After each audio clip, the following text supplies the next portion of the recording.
Stéphane Callens, qui est donc professeur d'économie à l'Université d'Artois, chercheur en économie des risques majeurs, en économie de la santé, économie des organisations.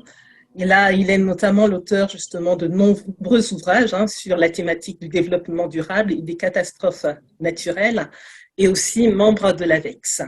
Aujourd'hui, donc, il va nous parler dans quelques minutes justement de ce projet et aussi de sa thématique autour des crises complexes et de la finance verte, enjeux et perspectives. Stéphane, c'est à vous. Merci. Donc, bonjour tout le monde. Euh, en- donc, je fais une présentation un peu générale. Le, la notion de crise complexe est venue un peu à l'ordre du jour pour des raisons un peu relativement anecdotiques. Mais c'était une intervention du FMI au Sri Lanka.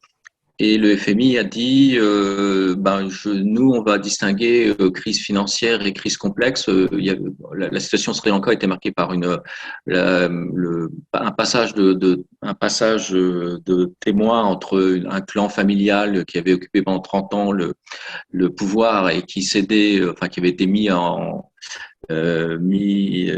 dehors par la foule.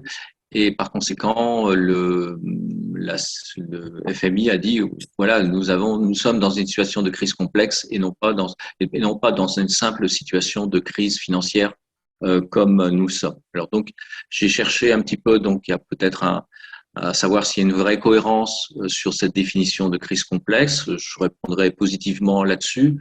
Mes slides, d'accord. J'ai toujours des points. Euh, Dans le glossaire des Nations Unies, comme vous pouvez le voir dans le slide, j'ai retrouvé cette définition. Il y a la notion pas tellement de crise complexe, mais d'urgence complexe. En fait, je dirais l'urgence complexe, on comprend très bien que c'est les dossiers qui remontent jusqu'au secrétariat général des Nations Unies. On voit très bien que tous les niveaux sont défaillants et ça remonte jusque au secrétaire général pour des raisons qui sont des raisons en fait de coordination entre différentes agences et donc entre différents thèmes. C'est-à-dire que c'est un peu là il y a une cohérence vis-à-vis de l'attitude du FMI qui dit nous c'est pas la situation au Sri Lanka, c'est pas que financier. On peut pas parler uniquement d'une solution de type financier. Donc, connaître des crises qui peuvent être des crises de famine, tout ça, c'est quand même une situation de complexité qui est quand même la situation, je dirais presque normale entre guillemets quand on a ce type de situation. Il y a rarement quand même une situation de crise frumentaire en même temps sans un arrière-plan de troubles politiques. C'est quand même une chose importante.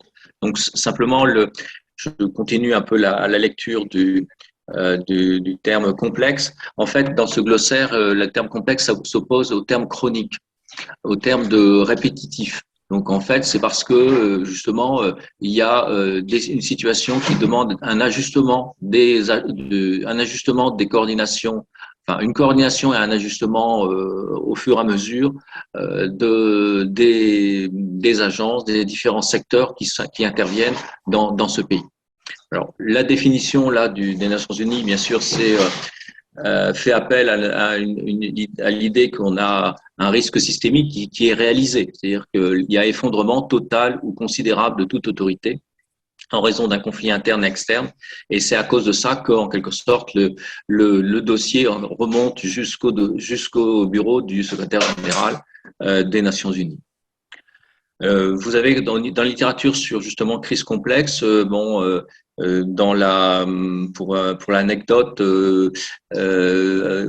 Chevènement définissait la crise complexe comme ce qui incombe au préfet, ce qui remonte, ce qui n'est pas de compétences locales, mais qui justement demande une coordination et dans une coordination, je dirais dans dans la tradition jacobine dans laquelle se passe ce Chevènement, ça remonte en haut. L'inconvénient de ce type de position, c'est que évidemment tout remonte en haut et au final, ça finit sur le bureau de Monsieur Guterres. Donc les solutions purement hiérarchiques d'une coordination purement hiérarchique. Bon, d'autre part, j'ai été en situation au Haïti où il y avait cette situation de remontée de la coordination sur de remonter de la coordination à, dans chez les fonctionnaires de l'ONU, et le système était quand même assez peu performant, quoi. Donc il y a un vrai problème, mais une vraie cohérence dans l'association du complexe à une dimension multisectorielle, multi-agence, si on se situe dans un cadre des Nations Unies. D'où ça rejoint sur savoir si cette notion de crise complexe, est-ce qu'on peut l'étoffer et reprendre des débats qui ont été débats anciens au propos des crises financières. Les travaux qui ont fait date, tout au moins ils ont été très contestés, mais ils font date aussi parce qu'ils ont été très contestés.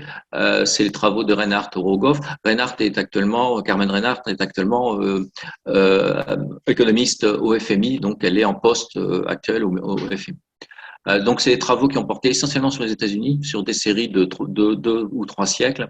Il y a eu nous-mêmes et puis d'autres chercheurs ont fait des travaux plus importants en prenant des séries très très longues et essayant d'essayer de prolonger en quelque sorte ces débats à partir de sur les répétitions de crises financières à l'échelle globale et à l'échelle régionale, compris comme par exemple l'Afrique. Donc c'est la différence qui est faite, là, déjà dans les documents du FMI, la différence qui est faite au niveau de la crise financière, la situation est très simple, c'est les financiers qui sont la source du problème. Donc, et la crise, en quelque sorte, se part de la finance pour aller à la société. La crise complexe, en fait, toutes les dimensions financières sont affectées de façon par un choc qui est un choc externe, donc un choc qui vient de l'extérieur. Donc la situation la conceptualisation par les grandes instances financières de cette notion de crise complexe, c'est selon ce schéma ici, ce que je présente, c'est-à-dire crise financière, c'est le banquier qui a fait des bêtises. Crise complexe, là c'est une situation sociale, politique, de santé publique ou des choses comme ça qui font que il y a un choc qui arrive, qui est un choc externe qui arrive et qui malmène de façon profonde de façon souvent plus profonde d'ailleurs qu'une simple crise financière. Donc, en reprenant ce schéma, nous avons, on peut faire le lien avec des travaux sur des très longues périodes. Alors, c'est les séries, on appelle ça des séries Madison, c'est des séries sur 20 siècles. Hein, et on a quelques séries chronologiques qu'on peut utiliser, en particulier parce qu'il y a des administrations en place depuis très longtemps. La France, on a des séries qui remontent quand même au Moyen Âge. Et la Chine, il y a des séries qui remontent à l'équivalent de l'Antiquité classique. Donc on a ces séries, ces systèmes, et il y a eu donc une contribution qui date de 2010, un monsieur de chercheurs chinois qui ont fait le constat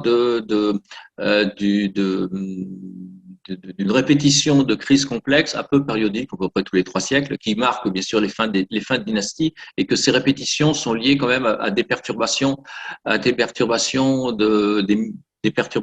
type sur le régime des moussons. Parce que le régime des moussons, c'est le régime des pluies. Donc, vous avez un schéma relativement simple de crise complexe. Vous avez des pluies, une perturbation dans le régime dans le régime des pluies, dans le régime des moussons. Ça peut se déplacer et donner des zones désertiques, nouvellement désertiques, ou ça peut être plus irrégulier ou complètement changé.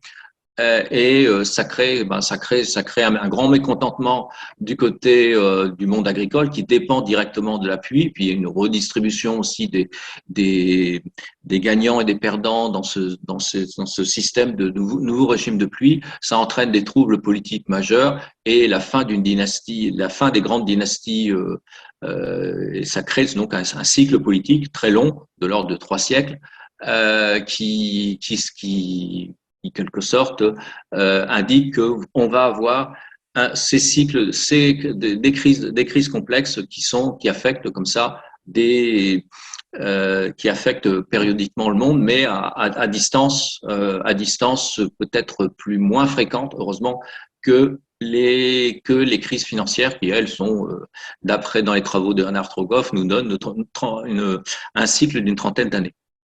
Donc, alors, dans le bureau de Monsieur Guterres, qui s'appelle c'est le bureau de coordination humanitaire, hein, qui est le bureau central de coordination de Nations Unies. Actuellement, il y a une notion de crise aiguë, donc crise aiguë, crise complexe, crise aiguë. Dont il y en a, vous trouvez sur le site, on peut énumérer par pays ou par région. Si on compte par pays, vous avez 12 pays, dont 5 pays africains. Et si on compte par région, par exemple, on ne sépare pas Liban et Syrie, on dit que c'est une région, c'est des pays proches, enfin, et donc il y a une certaine unité quand même de la crise entre Syrie et Liban, enfin, un jeu quand même interne important. Dans ce cas-là, on n'en a plus que 8 et c'est le poids le plus important. Donc, je dirais les situations les plus aiguës et les plus complexes dans une espèce de hiérarchie, c'est effectivement Proche-Orient, Proche et Moyen-Orient. Du côté de l'Afrique, les crises jugées donc crise aiguë en interne en quelque sorte, c'est une espèce de sélection interne des fonctionnements même des agences des Nations Unies. Donc c'est un mécanisme qui objective, mais qui objective selon des canaux un peu administratifs, hein, internes à l'ONU.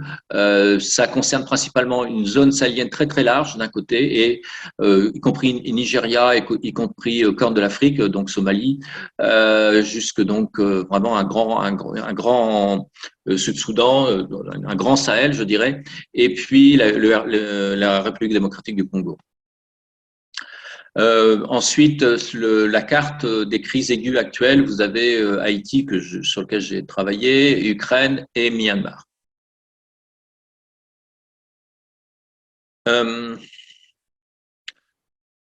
Donc, il faut ces problèmes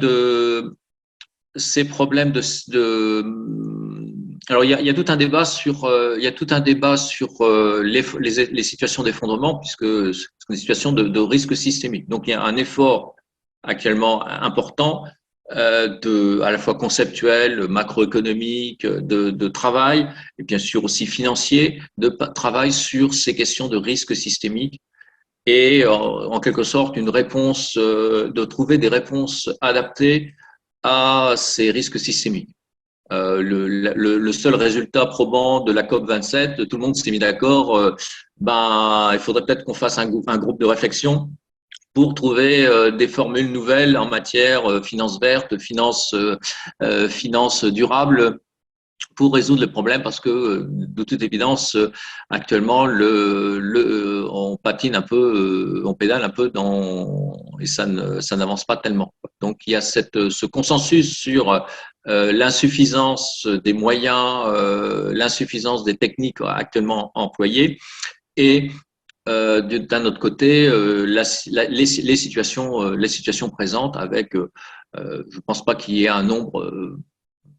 ce nombre de crises aiguës, tout ça. Bon, vous voyez, j'ai travaillé à Haïti, c'était les années 2000-2010, tout ça. Bon, voilà, c'est quand même je dirais, des situations qui sont quand même bien inscrites dans la durée, malheureusement.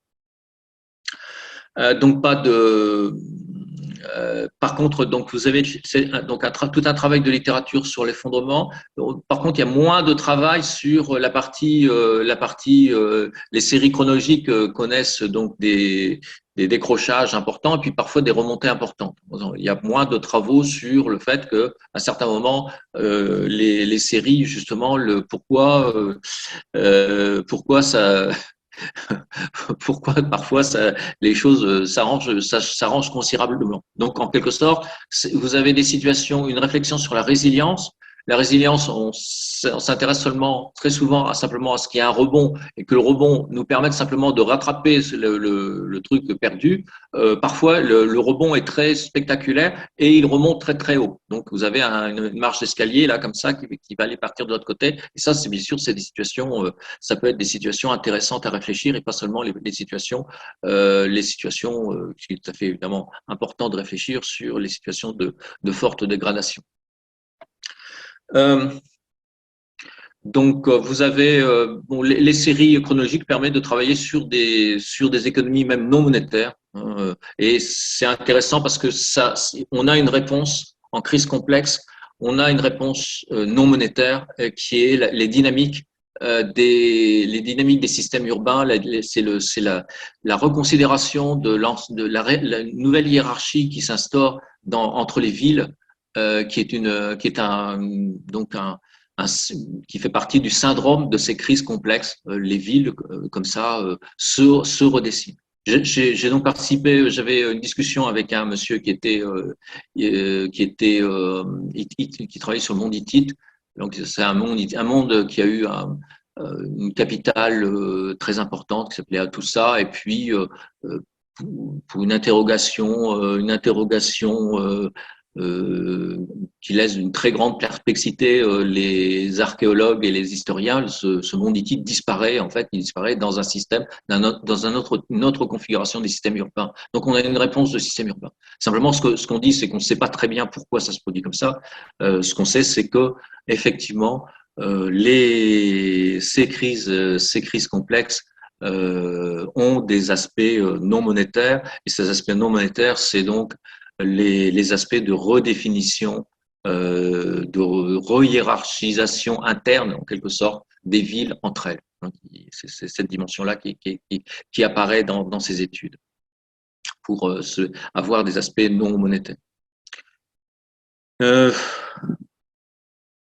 Donc vous avez, je ne vais pas insister sur l'aspect historique, hein, mais on voit très bien que ces perturbations du régime des pluies, vous avez des situations tout à fait, ça a des impacts parfois donc dans des civilisations qui sont connectées, parfois dans des civilisations qui sont absolument pas connectées, ce qui laisse supposer que c'est vraiment une dimension climatique qui intervient. Bon, il y a plus d'eau, c'est pas parce que il n'y a pas contagion des mécontentements des agriculteurs. Non, c'est simplement les agriculteurs, il suffit qu'il n'y ait plus d'eau, ils sont mécontents, ils n'ont pas besoin de l'exemple du voisin pour être mécontents.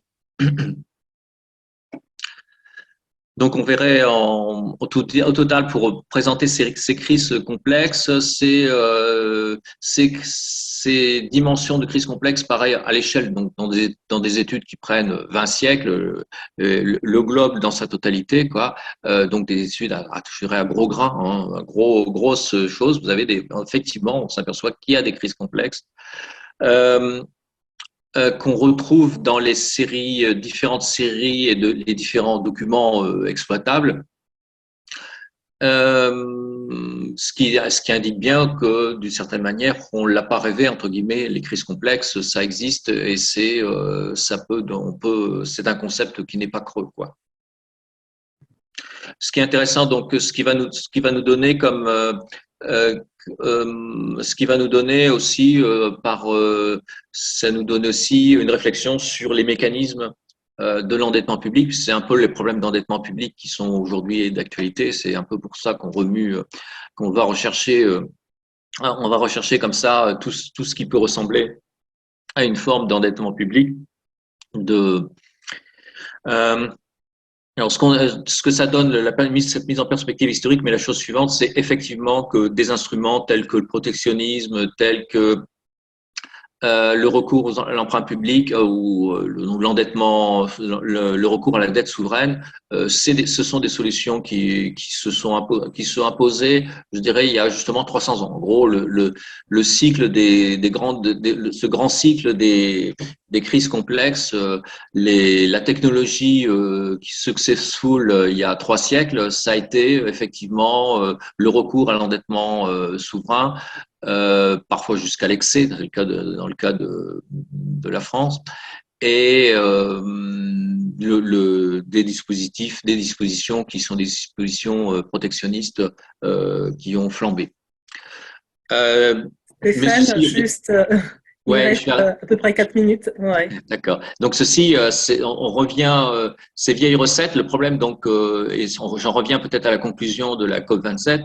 On sait bien que ces vieilles recettes, bon voilà, pour le moins, on en connaît les dimensions, on en connaît les inconvénients, et on sait très bien que l'abus aussi bien du protectionnisme que de l'endettement, surtout du protectionnisme et un peu moins de l'endettement souverain, c'est quand même des choses qui ne peuvent qu'aggraver les choses et ne sont pas des solutions satisfaisantes. Donc, à la recherche de solutions novatrices et satisfaisantes à la fois pour ces crises complexes.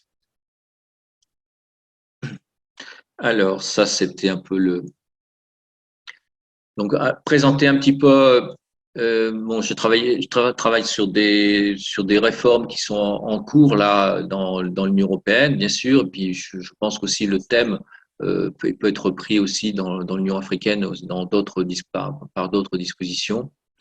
Donc, finance durable, finance verte. On appelle plus spécifiquement finance verte celle qui a trait dans la finance durable. En gros, c'est le cadre général qu'on se donne, c'est la finance durable. Et la finance verte, c'est plus ce qui est spécifique aux questions environnementales et de changement climatique. Donc, je vais passer sur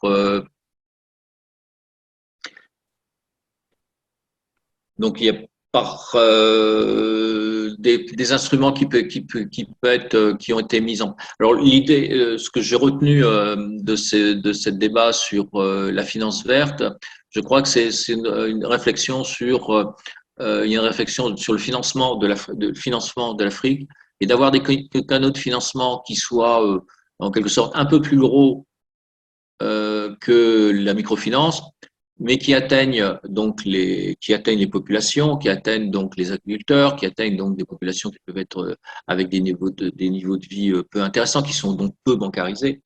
Et c'est un peu une cible. Donc, si vous voulez, il y a des dispositions qui vont se présenter complémentaires de la microfinance, passer par le développement d'un secteur financier de réseaux financiers implantés en Afrique et donc qui ont une dimension réticulaire en Afrique et qui permettent donc qui soient dans le même esprit de la microfinance, c'est-à-dire d'avoir le même esprit que la microfinance, c'est-à-dire d'avoir un esprit que tout le monde, d'inclusion, on va parler d'inclusion financière. Bon, le grave inconvénient de la microfinance, c'est que c'est des petits prêts, les taux moyen, les taux sont importants, c'est donc du crédit avec des taux, un taux financier important. Donc, là, les solutions de type finance verte, c'est de trouver des financements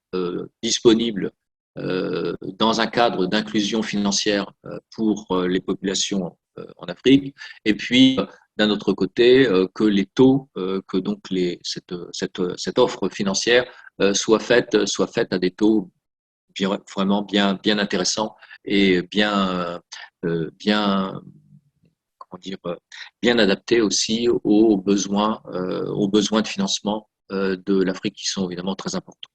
Voilà, c'est un peu le créneau. Et on a du retour d'expérience sur des financements, par exemple, portant uniquement sur des choses. Mais je pense que là, il y a j'ai des collègues qui ont travaillé spécifiquement sur ces questions, donc ils apporteront toute précision à ces éventuels déjà déconvenus de la finance. Voilà. Alors, au niveau c'est pour un lancement. Donc, vous voyez bien qu'un lancement, c'est un lancement de trouver à la fois, je pense qu'on ne va pas trop passer de temps sur la définition de crise complexe. Par contre, ce qui nous intéresse, bien sûr, c'est pas non plus une espèce d'analyse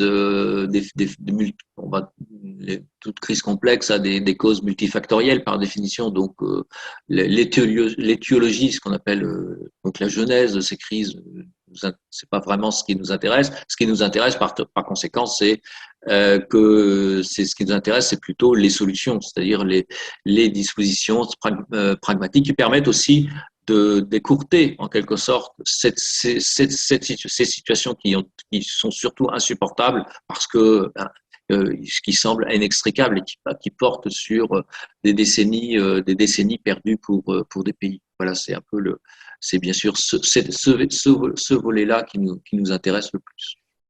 Voilà. Merci Stéphane. Donc, merci pour cette intervention très riche.